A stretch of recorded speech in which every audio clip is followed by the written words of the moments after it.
ಇವತ್ತಿನ ವಿಡಿಯೋದಾಗ ನಾನು ನಿಮಗೆ ತಿಳಿಸ್ಕೊಡ್ತೀನಿ ರೀ ನಾರ್ಮ್ಯಾಕ್ಸಿನ್ ಟ್ಯಾಬ್ಲೆಟ್ ಬಗ್ಗೆ. ನಾರ್ಮ್ಯಾಕ್ಸಿನ್ ಟ್ಯಾಬ್ಲೆಟ್ ಅಂದ್ರೆ ಏನು, ಯಾವ ಸಮಸ್ಯೆ ಇದ್ರೆ ಡಾಕ್ಟರ್ ನಿಮ್ಗೆ ಟ್ಯಾಬ್ಲೆಟ್ ಬರ್ದು ಕೊಡ್ತಾರೆ, ಇದ್ರೊಳಗಡೆ ಮೇನ್ ಕಂಟೆಂಟ್ ಏನಿರ್ತೈತಿ, ಯಾವ ಪ್ರಮಾಣದ ಡಾಕ್ಟರ್ ನಿಮ್ಗೆ ಇದನ್ನ ಟ್ಯಾಬ್ಲೆಟ್ ಸೇವನೆ ಮಾಡ್ಲಿಕ್ಕೆ ಹೇಳ್ತಾರೆ, ಎಷ್ಟು ದಿನದ ಮಟ್ಟ ಇದನ್ನ ತೊಗೊಳಕ್ ಹೇಳ್ತಾರೆ, ಈ ಟ್ಯಾಬ್ಲೆಟ್ ತೊಗೊಂಡ್ರೆ ನಿಮ್ಗೆ ಏನಾದರೂ ಸೈಡ್ ಎಫೆಕ್ಟ್ ಆಗ್ಬೋದಾ, ಯಾರು ಈ ಟ್ಯಾಬ್ಲೆಟ್ ಬಳಸಕ್ ಹೋಗ್ಬಾರ್ದು, ಇದ್ರ ಮೂಲ್ಯ ಎಷ್ಟು, ಎಲ್ಲಿಂದ ನೀವು ಇದನ್ನ ಖರೀದಿ ಮಾಡಬಹುದು, ಸಂಪೂರ್ಣ ಮಾಹಿತಿ ನಾನು ನಿಮ್ಗೆ ಈ ವಿಡಿಯೋ ತಿಳಿಸ್ಕೊಡ್ತೀನಿ. ವಿಡಿಯೋ ಸ್ಟಾರ್ಟಿಂಗ್ ಲಿಂದ ಎಂಡ್ ತನಕ ಮಿಸ್ ಮಾಡದೆ ನೋಡಿ. ನಮಸ್ಕಾರ ಸ್ನೇಹಿತರೆ, ನೀವು ನೋಡ್ತಾ ಇದ್ರೆ YouTube channel Venkatesh H Poojar, ಮತ್ತೆ ನಾನು ಡಾಕ್ಟರ್ ವೆಂಕಟೇಶ್ ಎಚ್ ಪೂಜಾರ್. ಬನ್ನಿ ಇವತ್ತಿನ ಚರ್ಚೆನ ಶುರು ಮಾಡೋಣ. ನಾರ್ಮ್ಯಾಕ್ಸಿನ್ ಟ್ಯಾಬ್ಲೆಟ್ ನೋಡ್ರಿ, ಇದು ಒಂದು ಅಲೋಪತಿಕ್ ಟ್ಯಾಬ್ಲೆಟ್. ಮತ್ತೆ ಇದನ್ನ ಎಲ್ಲಿ ಯೂಸ್ ಮಾಡ್ತಾರಂದ್ರೆ ನೋಡ್ರಿ, ನಿಮ್ಗೆ ಏನಾರ IBS ಸಮಸ್ಯೆ ಆಗೈತಂದ್ರ ಇರಿಟೇಬಲ್ ಬೋವೆಲ್ ಸಿಂಡ್ರೋಮ್ ಅಂತಾರ. ಇದ್ರ ಪೇಷಂಟಿಗೆ ಏನ್ ಲಕ್ಷಣ ಇರ್ತಾವಂದ್ರ ಹೊಟ್ಯಾಗ ಬಹಳ ಜಾಸ್ತಿ ನೋವು ಆಗೋದು, ಹೊಟ್ಟಿ ಹಿಂಡದಂಗ ಆಗೋದು, ಹೊಟ್ಟಿ ಬಹಳ ಜಾಸ್ತಿ ಗ್ಯಾಸ್ ಗ್ಯಾಸ್ ಗ್ಯಾಸ್ ಆಗೋದು, ಏನ್ ತಿಂತಾರ ನೋಡ್ರಿ ಪದೇ ಪದೇ ಅದವ್ರಿಗೆ ಮೋಷನ್ ಹೋಗ್ಬೇಕು, ಸಂಡಾಸ್ ಹೋಗ್ಬೇಕಂತ ಅನಿಸ್ತಿರ್ತೈತಿ. ತಿಂದಿದ್ದ ಹೊಟ್ಟಾಗಿರಂಗಿಲ್ಲ, ಕರಳಾಗಿರಂಗಿಲ್ಲ, ಹೊಟ್ಟೆ ಪೂರ ಹಿಂಡದಂಗ ಆಗ್ತಿರ್ತೈತ್ರಿ. ಕೆಲವೊಂದಿಷ್ಟು ಪೇಷಂಟಿಗೆ ಹೊಟ್ಟಿ ಸಾಪ್ ಆಗ್ತಿರಂಗಿಲ್ಲ, 2 ದಿನ 3 ದಿನ 4 ದಿನ 5 ದಿನ ಆದ್ರೂ ಬೇದಿ ಅವ್ರಿಗೆ ಹೊಟ್ಟಿ ಸಾಪ್ ಆಗಂಗಿಲ್ರಿ. ಈ ರೀತಿ ಮಲಬದ್ಧತೆ ಸಮಸ್ಯೆ ಆಗ್ತೈತಿ. ಸೊ ಇದಕ್ಕೆ ಇರಿಟೇಬಲ್ ಬೋಲ್ ಸಿಂಡ್ರೋಮ್ ಅಂತ ಕರೀತಾರ. ಅದನ್ನ ಸರಿಪಡಿಸ್ಲಿಕ್ಕೆ ಡಾಕ್ಟರ್ ಇದನ್ನ ಬರ್ದು ಕೊಟ್ಟಿರ್ತಾರ. ಈ ಟ್ಯಾಬ್ಲೆಟ್ ಅದು ಮೇನ್ ಕಂಟೆಂಟ್ ಏನಿದ್ರೆ ಕಂಪೋಸಿಷನ್ ಏನು, ಸೊ ನೋಡ್ರಿ, ಪ್ರತಿ ಒಂದು ನಾರ್ಮ್ಯಾಕ್ಸಿನ್ ಟ್ಯಾಬ್ಲೆಟ್ ಏನಿದೆ ಅದ್ರೊಳಗಡೆ 3 ಕಂಟೆಂಟ್ ಇರ್ತೈತ್ರಿ. ಯಾವ 3 ಕಂಟೆಂಟ್ ಇರ್ತಾವ? Clidinium 2.5 mg, chlordiazepoxide 5 mg, dicyclomine hydrochloride 10 mg. So 3 ಅಂಶ ಇದ್ರೊಳಗೆ ಇರ್ತಾವ್ರಿ. ಇನ್ನೊಮ್ಮೆ ಹೇಳ್ತೇನೆ, clidinium 2.5 mg, chlordiazepoxide 5 mg, dicyclomine hydrochloride 10 mg. So ಈಗ ಒಂದೊಂದ್ರ ಬಗ್ಗೆ ಹೇಳ್ಕೊಡ್ತೇನೆ. ಕ್ಲಿನಿಡಿಯಂ 2.5 mg ಐತೆ ನೋಡ್ರಿ, ಇದು ಕ್ಲಾಸ್ ಆಫ್ ಮೆಡಿಸಿನ್ಸ್ ಬಿಲಾಂಗ್ ಆಗುತ್ತೆ ಆಂಟಿ ಕೋಲಿನರ್ಜಿಕ್ಸ್. ಇದು ಏನ್ ಮಾಡ್ತೈತಪ್ಪ ಅಂದ್ರೆ ಕೆಲಸ ನೋಡ್ರಿ, ಸಡನ್ ಮಸಲ್ ಕಾಂಟ್ರಾಕ್ಷನ್ ಆಗ್ತಿರ್ತೈತಿ ನೋಡ್ರಿ, ಅದನ್ನ ಆಗ್ಲಿಕ್ಕೆ ಕೊಡಂಗಿಲ್ಲ. ಹೊಟ್ಟಿ ಸಡನ್ ಆಗಿ ನೀವು ಹಿಂಡದಂಗ ಆಗ್ತಿರ್ತಾರ, ಅದನ್ನ ಆಗ್ಲಿಕ್ಕೆ ಕೊಡಂಗಿಲ್ಲ. ಇದು ನಿಮ್ ಹೊಟ್ಟೆ ಹಳವಾರು ಮಾಡುತ್ತಾ, ಹೊಟ್ಟೆ ಗ್ಯಾಸ್ ಆಗ್ಲಿಕ್ಕೆ ಕೊಡಂಗಿಲ್ಲ. ಮತ್ತ ಕ್ಲೋರ್ಡೈಸಿಪಾಕ್ಸೈಡ್, ಇದು ಕ್ಲಾಸ್ ಆಫ್ ಮೆಡಿಸಿನ್ಸ್ ಬಿಲಾಂಗ್ ಆಗುತ್ತೆ ಬೆಂಜೋಡೈಸಿಪಿನ್. ಇದು ಏನ್ ಮಾಡ್ತೈತಪ್ಪ ಅಂದ್ರ ನಿಮ್ ಮೆದುಳೊಳಗಡೆ ಗಾಬಾ ಕೆಮಿಕಲ್ ಮೆಸೆಂಜರ್ ಆಕ್ಟಿವಿಟಿ ಇದನ್ನ ಜಾಸ್ತಿ ಮಾಡುತ್ತಾ, ಮತ್ತ ಅಬ್ನಾರ್ಮಲ್ ಎಕ್ಸೆಸಿವ್ ಆಕ್ಟಿವಿಟಿ ಏನಾಗ್ತಿರ್ತಾವ ನೋಡ್ರಿ ಬ್ರೇನ್ ಒಳಗ, ಅದನ್ನ ಕಡಿಮೆ ಮಾಡುತ್ತಾ. ಈಗ ಸಾಮಾನ್ಯ ಹೇಳ್ಬೇಕಂದ್ರ ನಿಮ್ ಮೆದುಳು ಏನಿರ್ತೈತಿ ಅದನ್ನ ತಂಪು ಮಾಡಿಬಿಡ್ತೈತ್ರಿ. ನಿಮ್ಗ ಎಂಗ್ಸೈಟಿ, ಹೆದರಿಕಿ, ಗಾಬರಿ ಆಗೋವು ಇವೆಲ್ಲ ಏನ್ ಲಕ್ಷಣ ಕಾಣ್ತಿರ್ತಾವ ಎಲ್ಲ ಕಡಿಮೆ ಮಾಡಿಬಿಡ್ತೈತ್ರಿ. ಮತ್ತೆ ಇದರ 3ನೇ ಕಂಟೆಂಟ್ ಡೈಸೈಕ್ಲೋಮೈನ್ ಹೈಡ್ರೋಕ್ಲೋರೈಡ್. ಇದು ಯಾವ ಕ್ಲಾಸ್ ಆಫ್ ಮೆಡಿಸಿನ್ಸ್ ಬಿಲಾಂಗ್ ಆಗುತ್ತೆ ಅಂದ್ರೆ ಆಂಟಿಸ್ಪಾಸ್ಮೋಡಿಕ್.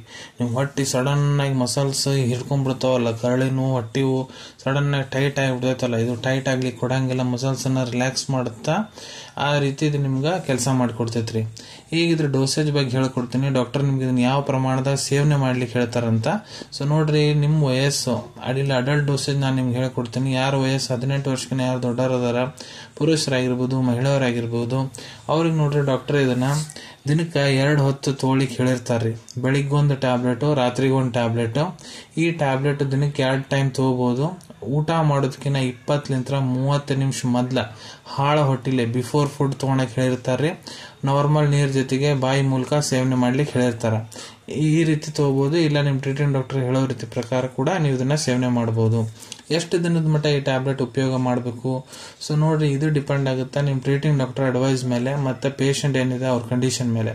ಯಾಕಂದ್ರೆ ಡಾಕ್ಟರ್ ಪೇಷಂಟ್ ಅನ್ನ ಕ್ಲಿನಿಕಲಿ ಎಕ್ಸಾಮಿನ್ ಮಾಡಾದ್ಮೇಲೆ ಅವ್ರಿಗೆ ಏನ್ ಸಮಸ್ಯೆ ಇದೆ, ಎಷ್ಟು ಹಳೆ ಸಮಸ್ಯೆ ಅದು, ಬೇರೆ ಪ್ರಾಬ್ಲಮ್ಸ್ ಏನೇನ್ ಅದಾವ ಅವ್ರಿಗೆ ಎಲ್ಲ ಪರಿಶೀಲನೆ ಮಾಡಾದ್ಮೇಲೆ ಅವ್ರಿಗೆ ಈ ಟ್ಯಾಬ್ಲೆಟ್ ಜೊತೆಗೆ ಮತ್ತೆ ಬೇರೆ ಸಪೋರ್ಟಿವ್ ಮೆಡಿಕೇಶನ್ ಏನ್ ಕೊಡಾವಂತಾರ ಅದೆಲ್ಲ ಡಿಸೈಡ್ ಮಾಡಿಂದ ಡಾಕ್ಟರ್ ಎಷ್ಟು ದಿನ ನಿಮ್ಗೆ ತಗೊಳಕ್ ಹೇಳಾವಂತಾರ ನೋಡ್ರಿ, ಅಷ್ಟು ದಿನ ನೀವು ಇದ್ರ ಉಪಯೋಗ ಮಾಡಬಹುದು. ಡಾಕ್ಟರ್ 5 ದಿನ ತಗೊಳಕ್ ಹೇಳಾವಂತಾರ ಅಂದ್ರೆ 5 ದಿನ ತೋರಿ, 10 ದಿನ ಅಂದ್ರೆ 10 ದಿನ, 15 ದಿನ ಅಂದ್ರೆ 15 ದಿನ, ಇಲ್ಲ ಅದಕ್ಕಿಂತ ಜಾಸ್ತಿ ದಿನ ತಗೊಳಕ್ ಹೇಳಾವಂತಾರ ಅಂದ್ರ ಆ ರೀತಿ ನೀವು ಇದ್ರ ಉಪಯೋಗ ಮಾಡಬಹುದು. ಈ ಟ್ಯಾಬ್ಲೆಟ್ ತಗೊಂಡ್ರೆ ಏನಾದ್ರೂ ಸೈಡ್ ಎಫೆಕ್ಟ್ ಆಗ್ಬೋದಾ? ಸೊ ನೋಡ್ರಿ, ಕೆಲವೊಂದಿಷ್ಟು ಪೇಷಂಟ್ ನ್ಯಾಗ ಕಂಡು ಬಂದೈತ್ರಿ, ಈ ಟ್ಯಾಬ್ಲೆಟ್ ತಗೊಂಡಾದ್ಮೇಲೆ ಅವ್ರಿಗೆ ಬಹಳ ಜಾಸ್ತಿ ನಿದ್ರೆ ಬರೋದು, ವಾಂತಿ ಬಂದಂಗ ಆಗೋದು, ಮಲಬದ್ಧತೆ ಆಗೋದು, ನೆನಪಿನ ಶಕ್ತಿ ಕಡಿಮೆ ಆಗೋದು, ಚಳಿ ಚಕ್ರ ಬರೋದು, ಕಣ್ಣು ಮಂಜು ಆಗೋದು, ಬಾಯಿ ಒಣಗ್ಲಿಕ್ಕೆ ಸ್ಟಾರ್ಟ್ ಆಗೋದು, ಕಾಲ್ಮಡಿ ಹೋಗೋ ಮುಂದೆ ಅವ್ರಿಗೆ ಸ್ವಲ್ಪ ನೋವು ಆಗೋದು, ಕೈ ಕಾಲದ ಕೋಆರ್ಡಿನೇಷನ್ ಸ್ವಲ್ಪ ಹೆಚ್ಚು ಕಡಿಮೆ ಆಗೋದು, ಡಿಪ್ರೆಷನ್ ಆಗ್ಬೋದ್ರಿ. ಇವೆಲ್ಲ ಸೈಡ್ ಎಫೆಕ್ಟ್ಸ್ ಆಗ್ಬೋದು. ಯಾರು ಈ ಟ್ಯಾಬ್ಲೆಟ್ ತಗೊಳಕ್ ಹೋಗ್ಬಾರ್ದು. ಸೊ ನೋಡ್ರಿ, ಈ ಟ್ಯಾಬ್ಲೆಟ್ ಕಂಟೆಂಟ್ ಏನಿದೆ ನಾನು ನಿಮ್ಗೆ ಆಲ್ರೆಡಿ ತಿಳಿಸ್ಕೊಟ್ಟಿನಿ. ಆ ಕಂಟೆಂಟ್ಲೆ ಮೊದ್ಲು ಏನ್ರ ನಿಮ್ಗೆ ಎಲರ್ಜಿಕ್ ರಿಯಾಕ್ಷನ್ ಆಗೈತೆ ಅಂದ್ರೆ ಇದ್ರ ಉಪಯೋಗ ಮಾಡಕ್ ಹೋಗ್ಬೇಡ್ರಿ. ಮತ್ತ ಗರ್ಭವತಿ ಮಹಿಳೆಯರು ಮತ್ತೆ ಯಾವ ತಾಯಂದ್ರ ತಮ್ಮ ಮಕ್ಕಳಿಗೆ ಸ್ತನಪಾನ ಮಾಡಿಸ್ತಾರ, ಡಾಕ್ಟರ್ ಸಲಹೆ ಇರಲಾರ್ದ ಈ ಟ್ಯಾಬ್ಲೆಟ್ ತಗೊಳಕ್ ಹೋಗ್ಬೇಡ್ರಿ. ಮತ್ತು ನಿಮ್ಗೆ ಕಿಡ್ನಿ ಪ್ರಾಬ್ಲಮ್ ಐತಂದ್ರೆ, ಲಿವರ್ ಪ್ರಾಬ್ಲಮ್ ಐತಂದ್ರೆ, ಇಲ್ಲ ನಿಮ್ಮ ವಯಸ್ಸು 65 ವಯಸ್ಸಿನ ನೀವು ದೊಡ್ಡವರದಿರಂದ್ರೆ ಡಾಕ್ಟರ್ ಸಲಹೆ ಇರಲಾರ್ದ ಒಟ್ಟ ಈ ಟ್ಯಾಬ್ಲೆಟ್ ತೊಗೊಳಕ್ ಹೋಗ್ಬೇಡ್ರಿ. ಈ ಟ್ಯಾಬ್ಲೆಟ್ ತೊಗೊಂಡಾದ್ಮೇಲೆ ಗಾಡಿ ಓಡ್ಸಕ್ ಹೋಗ್ಬೇಡ್ರಿ. ಮತ್ತು ಮದಿರ ಆಲ್ಕೋಹಾಲ್ ಸೆರೆಗಿರೆ ಕುಡಿಯಕ್ಕೆ ಹೋಗ್ಬೇಡ್ರಿ. ಈ ಟ್ಯಾಬ್ಲೆಟ್ ಮೂಲ್ಯದ ಬಗ್ಗೆ ಹೇಳ್ಬೇಕಂದ್ರೆ 25 ರೂಪಾಯಿದಾಗ 10 ಟ್ಯಾಬ್ಲೆಟ್ ಒಂದು ಸ್ಟ್ರಿಪ್ ಸಿಗ್ತೈತ್ರಿ ನಿಮ್ಗೆ. ನಾರ್ಮ್ಯಾಕ್ಸಿನ್ ಟ್ಯಾಬ್ಲೆಟ್ ಅವೈಲೇಬಿಲಿಟಿ ಬಗ್ಗೆ ಹೇಳ್ಬೇಕಂದ್ರೆ ನಿಮ್ಮ ಕಡೆ ನಿಮ್ಮ ಡಾಕ್ಟರ್ ಬರ್ದುಕೊಟ್ಟಂತಹ ಚೀಟಿ ಇತ್ತಂದ್ರೆ ಇದನ್ನ ನೀವು ನಿಮ್ಮ ಹತ್ರ ಇರೋ ಮೆಡಿಕಲ್ ಸ್ಟೋರ್, ಜನರಲ್ ಫಾರ್ಮಸಿ ಇಲ್ಲ ಆನ್ಲೈನ್ ಫಾರ್ಮಸಿ ಆ್ಯಪ್ ಮುಖಾಂತರ ಬಹಳ ಸುಲಭ ರೀತಿಯಿಂದ ಖರೀದಿ ಮಾಡ್ಕೋಬಹುದ್ರಿ. ಅನ್ಕೊಂತೀನಿ ವಿಡಿಯೋದಾಗ ನಾ ಏನ್ ಮಾಹಿತಿ ನಿಮ್ಮೆಲ್ಲರ ಜೊತೆಗೆ ಶೇರ್ ಮಾಡಿದೀನಿ ಎಲ್ಲ ನಿಮ್ಗೆ ಬಹಳ ಒಳ್ಳೆ ರೀತಿಯಿಂದ ಅರ್ಥ ಆಗಿರ್ಬೇಕು. ಮುಂದೆ ಕೂಡ ಇದೇ ರೀತಿ ಮೆಡಿಸಿನ್ ರಿವ್ಯೂಸ್ ನೋಡ್ಬೇಕಾ ಚಾನಲ್ ಅನ್ನು ತಪ್ಪದೇ ಸಬ್ಸ್ಕ್ರೈಬ್ ಮಾಡ್ಕೊಳ್ಳಿ. ಅಲ್ಲಿ ತಳಗಡೆ ಸಬ್ಸ್ಕ್ರೈಬ್ ಬಟನ್ ಕಾಣುವಂಥದ್ದು ನೋಡ್ರಿ, ಅದನ್ನ ಒತ್ತಿ ಬಿಡ್ರಿ. ಅದನ್ನ ಒತ್ತಿದ್ರೆ ನಾ ಮುಂದೆ ಹಾಕೋ ಎಲ್ಲ ವಿಡಿಯೋ ನಿಮ್ಗೆ ಬೇಗ ತಲುಪ್ತಾವೆ. ಈ ವಿಡಿಯೋ ನಿಮ್ಗೆ ಇಷ್ಟ ಆಗಿದೆ ಲೈಕ್ ಬಟನ್ ಪ್ರೆಸ್ ಮಾಡಿ, ಮತ್ತೆ ಈ ವಿಡಿಯೋ ಆದಷ್ಟು ನಿಮ್ಮ ಸ್ನೇಹಿತರ ಜೊತೆಗೆ ಶೇರ್ ಮಾಡಿ. ಇಲ್ಲ ಯಾರಿಗೆ ಈ ವಿಡಿಯೋ ಅವಶ್ಯಕತೆ ಇರೋದು ನೋಡ್ರಿ ಅವ್ರ ಜೊತೆಗೆ ನೀವು ಶೇರ್ ಮಾಡಬಹುದು. ವಿಡಿಯೋ ನೋಡಾದ್ಮೇಲೆ ಕೂಡ ನಿಮ್ಮ ಮನಸ್ಸಿನಾಗ ಏನಾರ ಡೌಟ್ ಇದ್ರೆ ಕಮೆಂಟ್ ಸೆಕ್ಷನ್ ಅಲ್ಲಿ ಕಮೆಂಟ್ ಮಾಡಿ, ನಾ ಅದಕ್ಕೆ ಉತ್ತರ ಕೊಡ್ಲಿಕ್ಕೆ ಪ್ರಯತ್ನ ಮಾಡ್ತೀನಿ. ನಾ ಪ್ರತಿ ವಿಡಿಯೋದಲ್ಲೂ ತಿಳಿಸ್ಕೊಟ್ಟಂಗ ಯಾವ್ದು ಮೆಡಿಸಿನ್ಸ್ ಡಾಕ್ಟರ್ ಸಲಹೆ ಇರಲಾರ್ದು ತೊಗೊಳಕ್ ಹೋಗ್ಬಿಡ್ರಿ. ಮೆಡಿಸಿನ್ಸ್ ಯಾವಾಗಲೂ ಡಾಕ್ಟರ್ ಸೂಪರ್ವಿಷನ್ನಾಗ ತಗೋಬೇಕು. ಈ ವಿಡಿಯೋ ಇನ್ಫಾರ್ಮೇಶನ್ಗೋಸ್ಕರ ಮಾಡಿದೀನಿ. ಸಿಗೋಣ ತಮ್ಮೆಲ್ಲರಿಗೂ ಮತ್ತೊಂದು ವಿಡಿಯೋದಾಗ ಒಂದು ಹೊಸ ವಿಷಯ ಜೊತೆಗೆ. Till then take care. ಧನ್ಯವಾದಗಳು.